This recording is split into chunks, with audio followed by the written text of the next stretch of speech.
Welcome to another episode of Turning Points, the podcast where we explore pivotal moments in history that have shaped the world we live in today. I'm your host, Tony, and today we're diving into a complex and controversial topic: how France, the cradle of the Enlightenment and Revolution, became associated with anti-Christian sentiment in the aftermath of the French Revolution. When we think of French Revolution, many of us picture the storming of the Bastille, the cries of liberty, equality, fraternity, and the dramatic fall of the monarchy. It was a time of immense change, a time when the old order was dismantled and a new, more egalitarian society was envisioned. But alongside these ideals, the revolution also unleashed a wave of anti-clericalism and hostility towards the Catholic Church that would lead many to view France as a nation that had turned its back on Christianity. To understand this shift, we need to look to the relationship between the Church and the French state before the Revolution. For centuries, the Catholic Church was deeply intertwined with the monarchy. The Church was not only a spiritual authority, but also a powerful political and economic force. It owned vast amounts of land, wielded influence over the populace, and had a significant say in the governmental affair. The Church's close alliance with the monarchy made it a symbol of the old regime, or the ancient regime, which the revolutionaries sought to overthrow. As the revolution gained momentum, so did the desire to strip the Church of its power. In 1789, the National Assembly passed the Civil Constitution of the Clergy, which aimed to bring the Church under state control. Clergy were required to swear allegiance to the new government, and those who refused were branded as enemies of the revolution. This move created a deep divide within the country, with many devout Catholics viewing the revolutionaries as blasphemous and anti-Christian. Things escalated further during the Reign of Terror, a period marked by extreme measures to purge France of any elements deemed counter-revolutionary. The government, led by figures like Maximilien Robespierre, saw the Church as a threat to the new secular republic.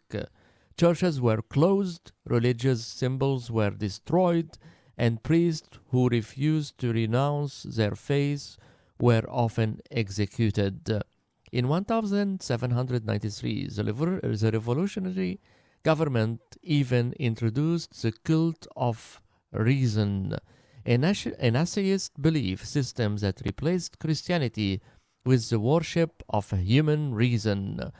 Notre Dame Cathedral in Paris, once a symbol of Catholicism, was transformed into a temple of reason. The radical de-Christianization was met with resistance, particularly in rural areas where Catholicism remained deeply ingrained in the lives of the people. The Vendée region, for example, became the site of brutal civil war, as royalist and Catholic forces fought against the revolutionary government.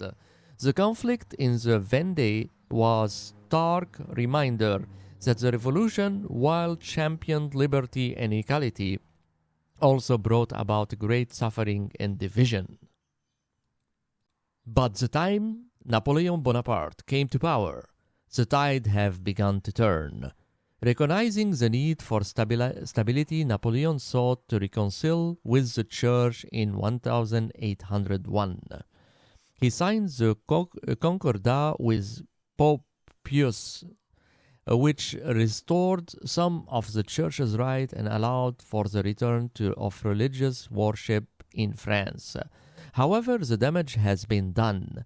The revolution had fundamentally altered the relationship between the French state and the Catholic Church, and for many outside of France, the country became synonymous with secularism and even anti-Christian sentiment. Of course, it's important to note that the label of antichrist or anti-Christian is a broad and often inflammatory term. The revolution leaders were not necessarily opposed to Christianity as a faith, but rather to the power and influence of the institutional church. They saw the church as an obstacle to their vision of a secular, relational society, a society where the rights of the individual were paramount and where religion was a personal matter, not a state concern. Yet the perception of France as a nation that had turned against Christianity persisted. Throughout the 19th and 20th century, France continued to struggle with its identity as a secular republic. In 1905, law on the separation of church and state solidified France's commitment to laïcité or secularism, which remains a defining characteristic of the French Republic to that day. This commitment to secularism has led to ongoing debates and tensions, particularly in a world where religious and cultural identities are increasingly complex. So, did France become Antichrist after the revolution? The answer is nuanced. The revolution certainly marked a dramatic shift in the role of religion in public life. It challenged the authority of the Catholic Church and promoted secular values that continue to influence French society. But it also left a legacy of conflict and division, a reminder that the path to liberty and equality is never straightforward. During the 2024 Paris Olympics, some critics argue that France mocked Christianity by incorporating secular and avant-garde elements in the opening ceremony that seemed to overshadow or discard the country's Christian heritage. This was seen by some as a reflection of France's long-standing commitment to laïcité, or secularism, where religious symbols and practices are intentionally minimized in public and state-sponsored events.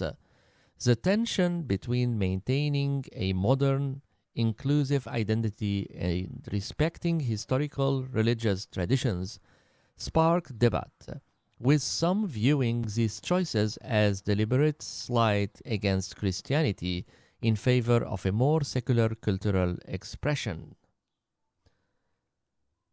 Thank you for joining me on this exploration of history's most transformative period.